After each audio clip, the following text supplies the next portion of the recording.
ქალბატონებო და ბატონებო, რა მოხდებოდა თუ კი ბრიუსელში მომიტინგეთა ძალადობრივი ჯგუფი მთავრობის შტაბ-ბინაში შეჭრას დააპირებდა? როგორი რეაქცია გექნებოდათ ამაზე? როგორი რეაქცია გექნებოდათ ოპოზიციური პარტიის ლიდერები პოლიციელებს $200,000 დაპირებოდნენ დავალების შეუსრულებლობისთვის? სწორედ ეს მოხდა თბილისში, თუმცა აქ ამას სიხარულით ხვდებიან. ევროკავშირი ორმაგ სტანდარტს იყენებს საქართველოსთან მიმართებით და ეს ძალიან უხერხული საყურებელია.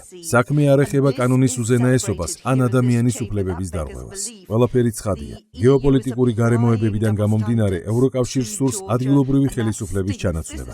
ევროკავშირის მიზანია რუსეთის წინააღმდეგ ახალი ფრონტი გახსნას და სურს უკრაინელებთან ერთად ქართველების გახვიოს ცეცხლის ალში. მათ, ვისაც ჭეშმარიტად სჯერათ დემოკრატიისა და კანონის უზენაესობის, საქართველოსთან მიმართებით დიპლომატიურ გამოსავალს დაუჭერენ მხარს და არა რეჟიმის შეცვლის ოპერაციებს.